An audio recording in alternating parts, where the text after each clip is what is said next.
Hello, everyone, and welcome back to another episode of the 3 Yards in a Cloud of Dust NFL podcast. I'm your host, Josh, and with me, as always, is my co host, Jonathan. Hi. How are we doing today, Jonathan? Pretty good, just exhausted. Yeah. So, real quick before we get started, I want to make one correction to a piece of news that we talked about last week, and that was a part of the Niners trading up to the number 3 overall pick in this year's draft. I had mentioned that the Dolphins were back to the number 12 spot. However, that wasn't quite correct because what I failed to mark down was that almost immediately after that trade, the Dolphins themselves made a trade with the Eagles to move back up to the number 6 slot, and then the Eagles moved back to the 12 overall slot. Now, it doesn't really change kind of what we talked about at all last week, given that I don't think the Dolphins moving up to the 6th spot means they're going to try for a quarterback. No, I still think they're going to go for a defensive player. Or possibly another wide receiver. I think them moving up to the 6th spot could mean they could go for somebody like Jamar Chase or Kyle Pitts. Yeah. Tight end. Yeah, but I really think they're going to go more towards the cornerback than wide receiver right now. Yeah. Because their offense is actually decent at the moment. They need help on the defensive end.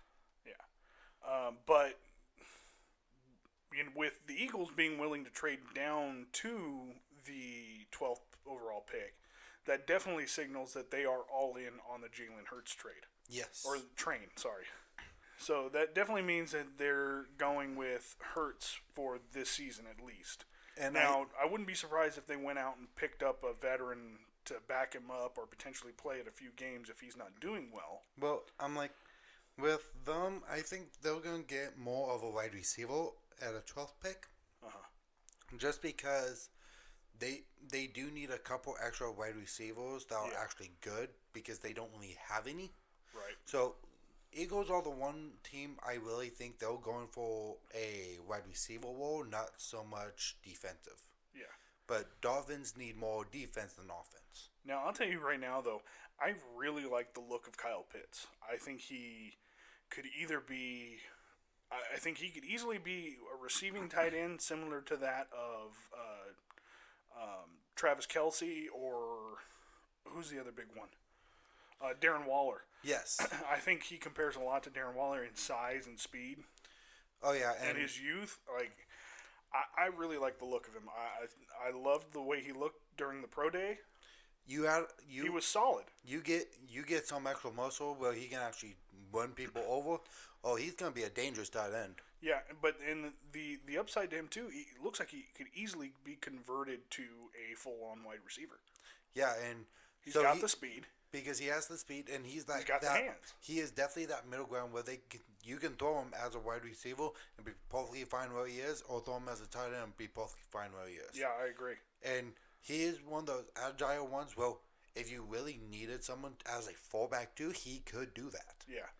And that's one player, though, that I've seen so far after watching all the pro days, that if he was still available when my Raiders went to pick in the first round and they went and they took Kyle Pitts, I would not be mad at that pick. No.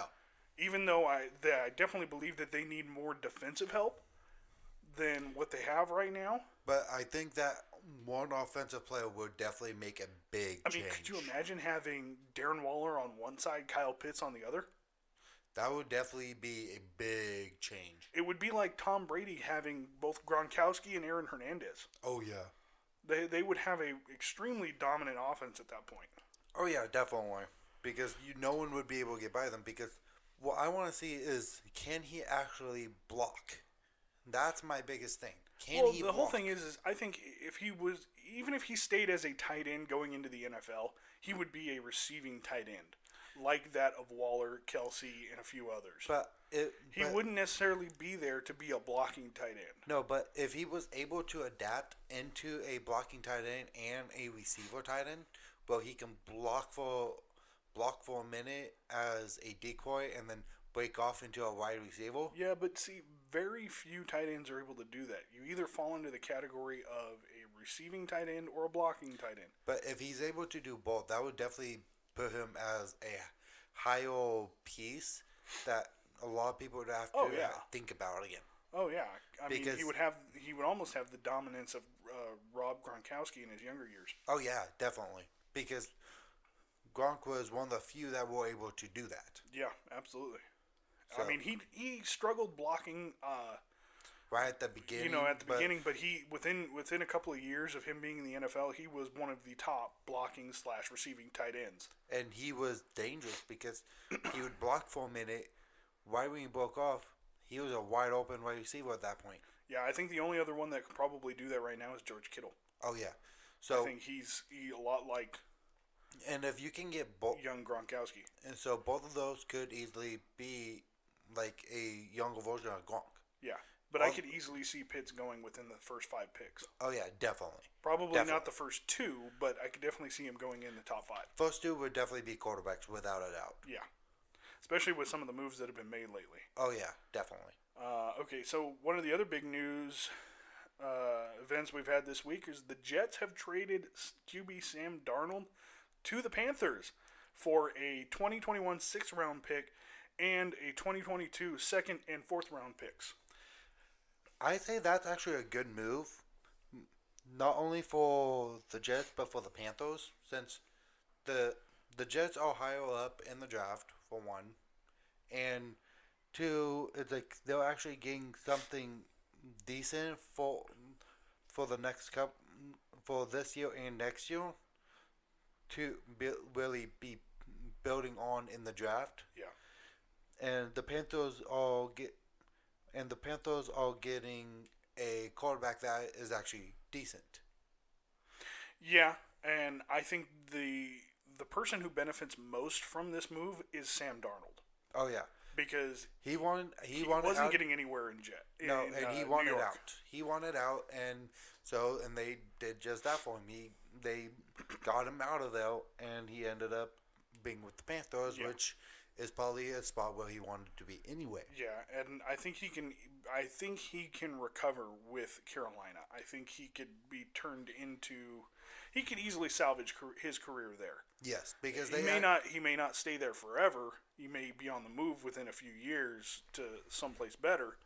But I think the coaching staff in Carolina could turn around his bad luck from his first few years with the Jets. And he would be able to build on and create new different techniques and how to make plays on the run, in the pocket, all of that. Yeah. And Panthers are one of the biggest coaching staffs is with QBs. Yeah. And so that would definitely help them and Darnold all at the same time. Yeah. And of course, Robert Saleh, the new head coach of the Jets, he benefits from this and getting more picks for this year and next year. Yep. And it's just kind of like what I said a couple episodes ago when we were talking about QBs being on the move, especially after there's been a change at head coach or general manager. A lot of times, QB ends up moving because the new head coach or GM wants to bring in who they think could be the future. They rarely want to sit there and work unless you've got somebody like Peyton Manning or Tom Brady. You know, you rarely want to work with somebody else's QB. Yeah. Because you didn't draft them. Exactly. So that kind of works into this as well, but. And then we also have the LA Chargers owner Dean Spano's sister requesting full sale of the team due to mounting debt of controlling trust. Yeah, so that's actually kind of a big thing because the Spanos family has owned the Chargers for a long time. Quite some time. Yeah, and of course, for many years I've lived almost right down the street from the former late owner, Alex Spanos. Yeah. He lives right down the street from the high school that I went to, and of course, my house is not too much further on from that. Now, I'm not saying I live in some rich, fancy neighborhood because I don't. Nope. Trust me, if you walked around my neighborhood, you would not think it was one of the richer ones. No. Although there are some really nice houses on this street. Oh yeah. But no, mine not saying that my house is terrible because, I've got a roof over my head and a bed to sleep in at night, so I'm grateful for that. That's all that matters. But so I was like, I don't want to get. My whole thing is I don't want to give this illusion that I'm one of these, rich folk that happen to live right down the street from an NFL owner. No, that's not how it works, people. No. And then, but this is really interesting because you really don't hear a lot of this, and the way the whole Charger situation was done up was when Alex passed away. He left 15% of the team to each of his 4 children, and then the rest of it went into a controlling trust. Yeah. And unfortunately, with the bad luck, or I shouldn't say bad luck, but the bad string of seasons the Chargers have had lately, they've got some mounting debt. And so now one of the eldest of the 4 siblings wants to force a sale of the team in order to get rid of that debt. I'm not 100% sure exactly how it works. I just kind of know some of the details. I'm not a financier. I didn't go to business school. I don't know anything like that. I just know that it would definitely be interesting to see the Chargers owned by somebody else. Definitely. You could still potentially see Dean buy out the entire team from the rest of the siblings and the trust. I don't know exactly how that's going to work. Nope. And then we also have Aaron Rodgers hosting Jeopardy. Oh boy. that one actually caught me off guard because I wasn't expecting that at all. Well, he's a big fan of the show, so I kind of understand why he'd want to do it. And I don't necessarily blame him for that. But I have an issue with Aaron right now. And it comes to some of the things that he said after the playoff game where they lost. Yeah. Because he heaped a lot of blame onto Matt LaFleur. And I don't think that was right. No, because it is a team sport, so it comes down to the entire team. Yeah. And just try and throw it off onto just one person is just unfair. Yeah, I'm sorry. Yes, Matt LaFleur is the head coach. He might have made some mistakes, like I think not going for a field goal at one point and kind of hurt them. I think Aaron Rodgers should have stepped in and said something, but he didn't. So I think. Well, here's the thing too. They hadn't. The whole thing is my biggest issue is the Packers offense was not playing well. No. In that second half. No. Matter of fact, they had 3 chances on their own to sit there and try, what was it, I think it was tie the game or go ahead. They had 3 drives where they stalled out before they even got to the 50. Yeah. Aaron, come on, man. You have to take some of the blame yourself because you cannot heap that all on your head coach. And then you sit there and you go and you perform in these stupid insurance commercials. You take up as a guest host of Jeopardy, and it's all fun and games when you probably should have been out there working your ass off harder in order to make sure that those stalled drives didn't happen. Now, mind you, you were playing one hell of a defense in Tampa Bay. Yeah, and Tampa Bay's defense rose to the occasion throughout the playoffs.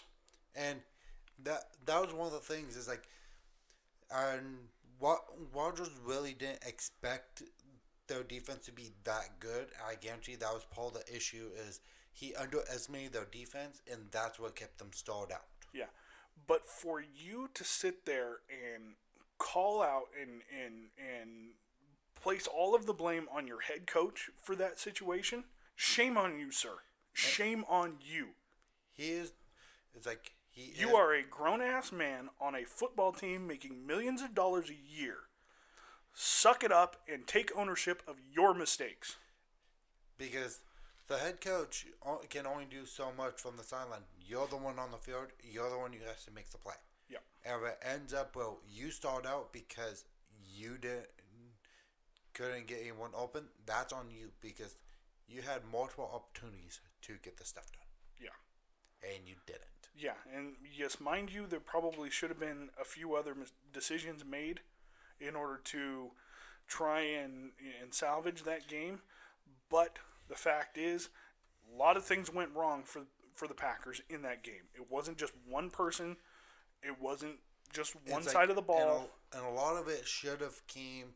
It's like if he saw, instead of going with the head coach all the entire game, which is what he did. Yeah. He should have changed the play into certain plays that could have actually gave them a better opportunity, but he didn't. Yeah. And that was the issue. But barring all of that, instead of sitting there going in and filming insurance commercials and hosting game shows, when sir, you should be focusing on your actual job. Once you're done playing football, you can go film all the goddamn commercials you want to. I don't care. Mm-hmm. At that point, you're irrelevant to this show beyond your legendary stats. Yep. And chances are Rodgers is going to be in the Hall of Fame. Yeah, regardless. He's got a very good chance. He's played extremely well over his time in Green Bay. Yeah, he's had a couple of down seasons, but even the best have bad days. Yep. So, and now I think we're pretty much done with that one. Yeah, I need to stop ranting. We got to kind of move on. We got other things we need to talk about. Now we're going into the future of Teddy Bridgewater. What's going on with that? Well, I think his time in Carolina is done. Yeah, I don't even know if they hold on to him till the start of the season. I think maybe after the draft, but definitely before preseason starts, I think you're going to be seeing him in a different jersey. Yeah, it's like with the Panthers getting Sam Darnold as a trade, I see Teddy Bridgewater going to a different team. Yeah, because they drafted him to be part of a franchise quarterback, and now you're bringing in a whole different quarterback. No, I don't think they ever. Well, for one, it was a temporary franchise quarterback. That's what it was. But now with them getting Sam Darnold, I really see him really leaving or trying to jump out of his contract before the beginning of the season. Yeah, his career got injured back in Minnesota, and obviously you have that gruesome hit that knocked him out for a season, and then he struggled to recover from that after he came back, and of course that's what led to Minnesota letting him go. Yep. And then he ended up signing on. I believe he signed on with the Saints right after that. I know he was in New Orleans for a couple of years, and I was actually really surprised that New Orleans let him go and allowed him to sign with Carolina, because I liked the way he looked in New Orleans. He played extremely well during those games that Drew Brees had gone down. I thought he was the future of the franchise right there. I really did too, and he was playing extremely well over there. Yeah, but they decided to let him go after that season. He eventually signed with Carolina and took over the starting job there. I don't think he was. I think he was intended to be the starter, but they had intentions to have one of their other younger guys take over the role mid-season, but that just never panned out. Yeah. And Teddy, he had some good games, he had some okay games, he had some bad games.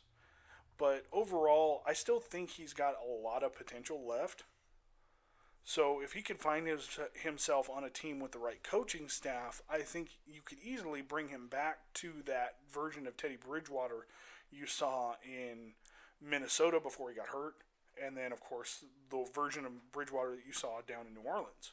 Yeah, because I think when he got injured, that definitely changed how he played a little bit. But yeah. I think that actually made him better when he got to New Orleans. Yeah. And, really, he's... in a lot of ways, he's a very similar quarterback to Cam Newton. But ever since he got to Carolina, they haven't really been helping him at all. He just all they've been trying to do is help the pieces around him, not really him himself. Yeah. And I think that's kind of what his downfall was not having that coaching staff to help him. It could be. It definitely could be. I know they just got a whole new coaching staff this past season. So it could be an adjustment period, and we could be completely wrong. They could be, they could end up not moving Teddy Bridgewater and having him start the season with Sam Darnold as the backup. And another thing that they could be doing is bringing in Sam Darnold as a piece of competition to bring out the better version of Bridgewater. Because if they're doing a see who's gonna get the starting job, having that competition who is similar to you or a little bit better, that would definitely bring a higher aspect of Bridgewater out. Yeah, that's very true. Sometimes all a guy needs is a little bit of competition to be able to be in to push them to go to that next level. So that definitely could be what they're trying to do. I don't see it that way though. The trade for Darnold tells me that Sam is the future. They think that Sam Darnold is the future in Carolina, and that at some point Teddy Bridgewater is going to become expendable. But we will definitely see what happens after the draft, though, with Bridgewater. Yeah, I don't think he's going to get moved before the draft. No, not with 2 weeks. Definitely going to. I think it's going to come afterward. It's just how soon afterwards is going to be the story. Whether they hold on to him for the season or they try to move him before the season starts. I'm pretty sure they're probably gonna try and move him. Probably during the middle of preseason. I don't know if they'll wait that long. Like if they're gonna move him, that would be the latest. I really think that Bridgewater will, at the latest, get traded before the season starts. But the latest that he will get traded, if he does get moved, would be in the middle of preseason. That would be the latest. The earliest would probably be about 2 weeks after the draft. Yeah, I mean, I could see him being moved anytime between the end of the draft and then I don't see him the beginning of preseason. I don't really see him getting traded or getting released or moved at all. He could here's the thing though, he could potentially be a trade piece during the draft in order for somebody like Carolina to move up. That too, maybe, but I really don't see that as like with them getting Sam Darnold. I think that it will be a piece to get someone after the draft. Well, yeah. I mean, I could definitely see that, or even just trying to get some mid-round picks for him. Yeah. But if they don't move him before the regular season starts, then I don't see them moving him until after the season, and they get to see what Sam and Teddy can do. Yeah. So, but that's just all opinion. Yeah, on it's that. definitely going to be interesting. Where do you think he could possibly end up going? Because a lot of the speculation is right now he could go to Denver. Denver would probably be the only open spot because with the Jaguars going and having that number one overall, they'll draft in a quarterback no matter what. Because you already know that he's not going to the Jaguars because they have their eyes set on a franchise quarterback out of the draft. Mm-hmm. And so I think really that would be really the only spot he would have would be in Denver. Yeah, I think Denver could be a fit for him. I think there's an off chance he could end up in Chicago. Chicago maybe, but not with the trades that's happened in Chicago though. Yeah, because they do have a couple. They already traded for a quarterback. Yeah, but it's Andy Dalton. Yes, and he has not been good the last several years. So it's like, but it will come down to he could end up in Chicago. He could end up in Denver, but probably the biggest one I really see him going to is the Cowboys with just being a backup of either Dak Prescott or if they decide to get rid of Dak Prescott. Well, they're not going to get rid of Dak because they just signed him to a big deal. Yeah. So, but I don't see him going to Dallas. I mean, yeah, it would be. He does have a lot of similar skill sets to Dak, but I don't know. I just don't see. I hope he doesn't go to Houston. Oh no. I really hope he doesn't go to Houston, especially with them going and getting Tyrod Taylor. Oh yeah, no. Because they have once again they have very similar skill sets. So it would definitely be interesting in seeing what actually happens. Yeah, it would kind of be interesting to see if somebody like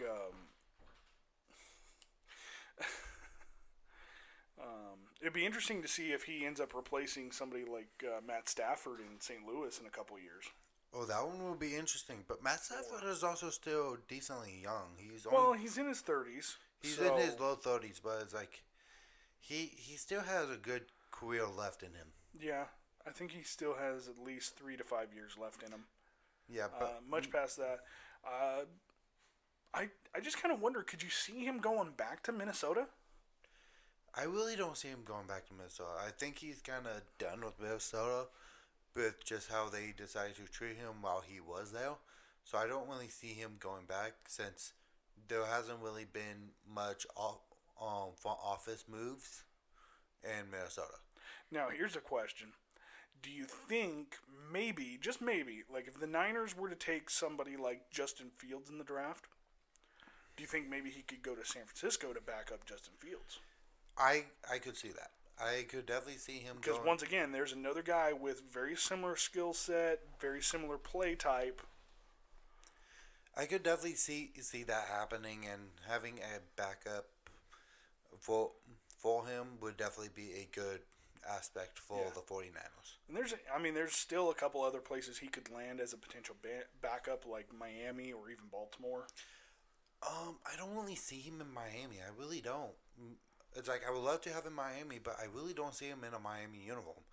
It's like just because they have Tua, and I think that would kind of get under his skin is having a younger player be a starter over him. I think that would kind of get on his nerves a little bit because Bridgewater is only 27, 28, something like that. Well, I mean, you're going to have that situation with him and Darnold in Carolina. Darnold's only 23 years old. Yeah, but it's like it's like he would actually have to battle for that starting position. It's like if he goes anywhere else, he won't be able to get that battle because they already have their set quarterback. So Carolina will probably be his best bet to even have a chance at that starting role.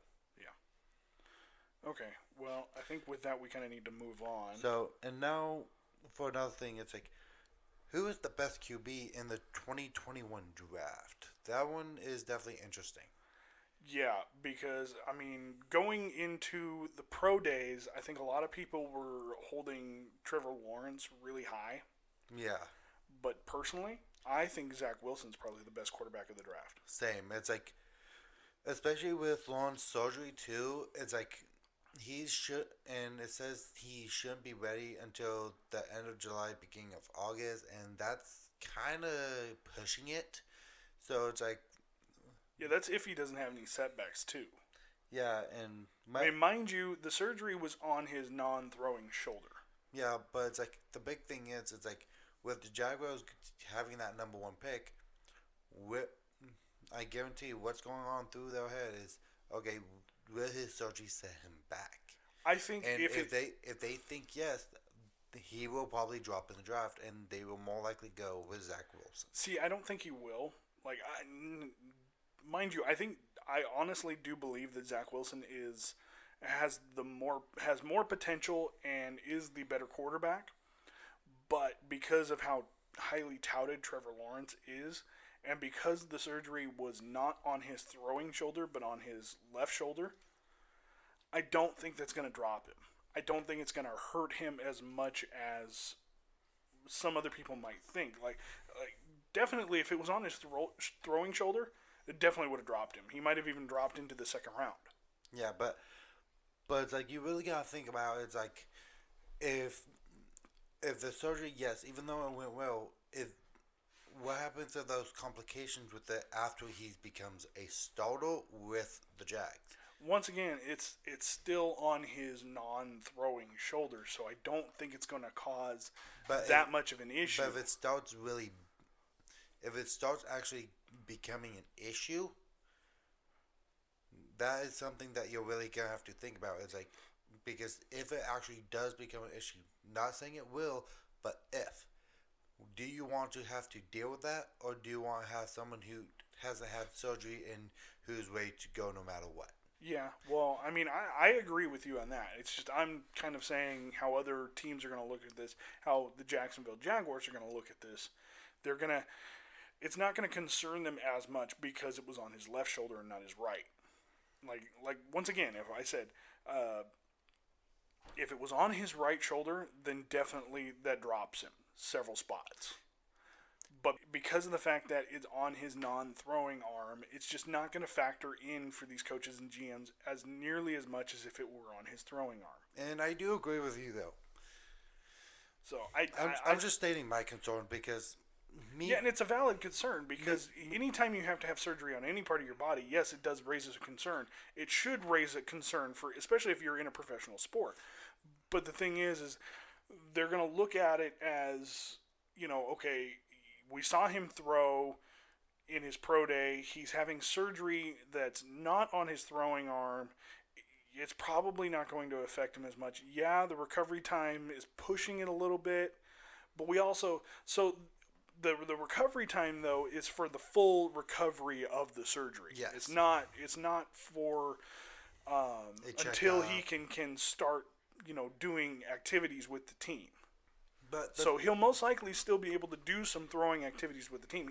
Now, mind you, he won't be able to do any contact activities like him taking. Well, usually you don't hit the quarterback in practice, anyways. You basically just want to just grab him really quick. Yeah, Just and you to probably. kinda show. Here's the thing: with his recovery time being at 5 to 6 months, basically means his full recovery will be somewhere around the start or the middle of preseason.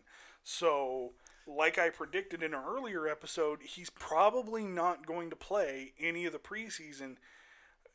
At most, you might see him for the very last game of the preseason. But it's like, I really don't think he'll be ready for the week 1. No, I don't think so either.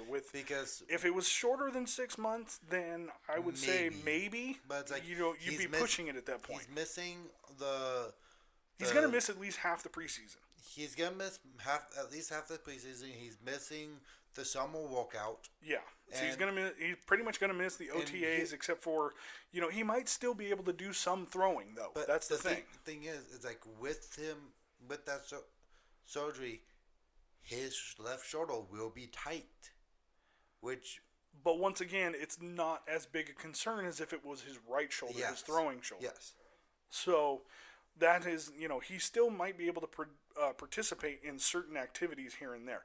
But I guarantee you, until the doctor says he's all clear on his recovery from the shoulder, he will not play in any simulated game activities. Yeah. So, like I said, at least the first 2 preseason games, he's not going to play at all. Nope. I think, honestly, optimistically, you'd be lucky if he ends up getting to play in the final preseason game. Oh, yeah. So, it's like, but if he doesn't play in at least the last preseason game, he's not starting week 1. Yeah. But I really, really liked what I saw from Zach Wilson. Yeah, I watched the pro day for Lawrence. Of course, you rewatched the pro day with me for Lawrence, and then I watched the pro day for Wilson for Justin Fields. I even watched the pro day for Kyle Trask, and he didn't look too bad, but he didn't look nearly as put together as Fields and Wilson. It's like if Trask can get on a team that can help him build his confidence in being a professional quarterback, I think that will actually help his productivity too. Yeah, I could see Trask going to probably Pittsburgh. Yeah, in the draft, because he'll be able to get the help he needs, get that confidence up from Pittsburgh. He won't really be able to get much of that anywhere else. Yeah, but it's looking like it really looks like Lawrence is still going first to the Jaguars. A lot of people are saying Zach Wilson's going to the Jets for the number 2 pick. Mm-hmm. Now, there is a little bit of a debate on who the Niners will take. There are some people that are saying they'll take Fields, but there are other people saying that they'll take Mac Jones. And it's like it will all depend on who they think will be a better fit. It's like me personally, from watching both of them, I really think Mac Jones will actually be a better fit in a 49ers uniform than it would be with Fields. I really think so, but that's just my personal opinion. It's like just from how both their pro days went, I think I really think Jones has more of a style of play that the 49ers are already in. I think Fields is better than Jones, though. Fields is definitely better than Jones, but it comes down to... I could see him being San Francisco's Russell Wilson. Yeah, but you also got to think, it's like, who would be a better fit for their scheme already? Oh, well, absolutely it would be Zach Wilson. Like, if for some reason the Jets don't take Wilson, I think the Niners have to. Oh, yeah. And it's like, without doubt, but we're saying it's like, if Wilson is always picked up, will they take Fields or will they take Jones? Because the better fit, in my opinion, for their scheme would be Jones. Yeah, but you also have to remember that Trey Lance is there, too. Yeah, but it's like, I really don't... Trey Lance isn't really a big scheme guy to begin with. He's all over the place. So I think really doesn't matter where Lance goes, he'll be able to adjust to whatever the scheme is to begin with. Yeah. So, okay, I can agree with that. So Lance, he's basically a flip coin. Doesn't matter where he goes, he'll figure out a way to fit in. Okay. Yeah, I can agree with you there. But me personally, I really think Jones would be the better fit of the scheme for San Francisco. Yeah, I guess I can see that. I mean, usually when you see Bill Belichick frowning, I mean, when does he ever smile? But but when he's sitting there at a pro day and he's like shaking his head after a young quarterback, misses a throw fairly badly, mind you. At that point, I think you have to kind of take a step back and like, okay, how good is this kid? Like, is he a long-term solution or is he a temporary solution? Yeah, is he going to be somebody that we're going to have to redraft for in 4 to 5 years? Yeah. And, I mean, I guess that is to be seen with any of them, really, when you're coming out of the draft and you're this young. But, sometimes you get that feeling from certain guys, and I really think San Francisco would be able to help Jones, too. It's possible. I mean, you'd have a young quarterback fresh out of college. You would absolutely be able to mold him your way. Yeah, and with a guy like Kyle Shanahan doing that, I think you definitely could get some benefit out of it. Because San Francisco still has Jimmy. Maybe not for long though, because you saw that they finally announced their asking price for Jimmy. Yeah, but will anyone pick him up for that price? That's the issue. I think somebody would, especially if San Francisco has blatantly stated that, his days in San Francisco are numbered. It's like because doesn't he only have like 1 more year on his deal anyway? I don't know off the top of my head. I'd have to. I should look that up, and I probably will after we're done with this. So that way we can talk about it a little bit more in future episodes. But I think he only has 1 more year, and it's like basically with that 1 year, it's like if he can help out whoever they draft for at least a little bit, it's like I think that will help whoever they draft. Well, didn't he get a new deal after the Super Bowl? I think he got a new deal, but I think it was only a 2-year deal. Oh, I don't remember seeing 2 or 3 year deal because it wasn't very big. Yeah. Because they went to the Super Bowl 3 years ago, at this point. 2. 2. Okay, so yeah, I think he only has 1 more year left on his contract. That very well could be. I don't think it was a 4-year deal. I want to say it was a 3. But I mean, I'm pretty much of the opinion that by this time next year, Jimmy Garoppolo will be in another jersey. Oh, without a doubt. He'll be on another team somewhere. Where? I don't know. It'll probably all depend on a lot of things. I mostly see him going to Denver. I don't know if he'll go to Denver. It's like That's what I see him because it's like they do Like have I think honestly, he, Chicago would be. a good fit for him too. Yeah, I think so. It's like they both have good pieces around the quarterback. They just need a good quarterback and Yeah, and I just as Andy Dalton as a starter, he could completely prove me wrong, and part of me hopes he does because I never want to see anybody fail yeah. unless of course they're playing the Raiders. Well, I want to see a Raiders fail anyway. So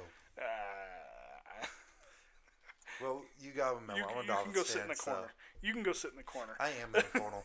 I'm comfy right now. But yeah, I never want to see anybody fail. So I really do hope, by some miracle, that the whole Andy Dalton in Chicago thing works out. Mm-hmm. I just don't think it's going to. It would At least, especially not as a long-term solution. it would definitely be interesting at least seeing what he can do this year, because that would definitely show basically what track he's gonna be on when he's over there. Yeah, So I really hope it doesn't turn into another fiasco like this past season. oh yeah, no. So, I think that's about it we've got for today. Yeah. So, I want to thank everybody for stopping in and listening.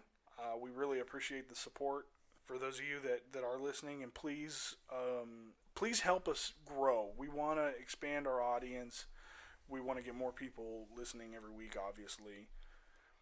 So it would really help us if you would, those of you listening, please subscribe, please like, please comment, please share our videos. We are expanding. We are trying to we're trying to get on more platforms to expand the show to a bigger audience. Obviously, I am trying to make this. I want this to be my job. I really wish I could make this my job, and your support is the only thing that's going to do that. So please, once again, if you could subscribe, like, comment on the videos, tell us what you think, tell us what you want to hear. If there's something that we missed, please put it in the comments so that way we can address it on the next show. And hopefully at some point we can expand and start doing more shows in a week. Yeah. That would be really nice too. As of right now, because of the situation, really once a week is all we can do at the moment. And it's like I would really love to be able to do it at least twice a week, but it's like we just need more help. He's got to work because he's got to make money. Me, I'm looking for something until this hopefully blows up and makes us big. I would love to be in a situation where I could do this more during the week and bring you guys more content, because I think it would be better for those of you who are listening and future listeners, and growing the channel. Plus I want to do other things. I would love to be able to make TV shows and movies at some point, because it's like if we can get enough people, we can actually do we can get a proper recording studio. That, and we can also do an episode right after Monday Night Football, basically talk about that week, and then probably like Thursday morning, do Wednesday morning, and go and work on another video to put out Thursday morning to talk about what the next week. If we could at least get a couple hundred subscribers and a couple thousand people listening a week, we could then go to 3 episodes a week, to where you guys would have more content, more up-to-date content. 3 episodes is what I'd like to do, especially during the regular season. Yeah. So we might still try to make that work, just so we can get more out during the week. But, for right now, all we can do is 1. Yep. Unfortunately. But trust me, we want to do more. We have plans on doing more. We have plans on doing scripted shows for you guys. But, once again, we need your support. I'm not asking for any money. I'm not asking for anything like that. I'm just asking for subscriptions to the channel and, likes on the videos, comments on the video. Tell us if you don't like it, so that way we can try and make it better. Yeah. As long as you're not sitting there griefing us in the comments, then, if you're gonna troll us in the comments, then please just go away. But if you're giving us constructive criticism, then we are more than open to that. Yes. Definitely. So I am sorry I went a little bit long with that. I didn't mean to bare my soul right there. But then again, maybe I did. Maybe it's a good way to get people to understand the situation that we're in. Yeah. I know a lot of people are in very similar situations. So, but one thing I just want to make perfectly clear, we thank you for all the support that you've been giving us so far. We hope that you continue to support us, and that way we can continue to make content for you. Yeah. And we thank you for watching. Till the next one, we'll see you later. Bye.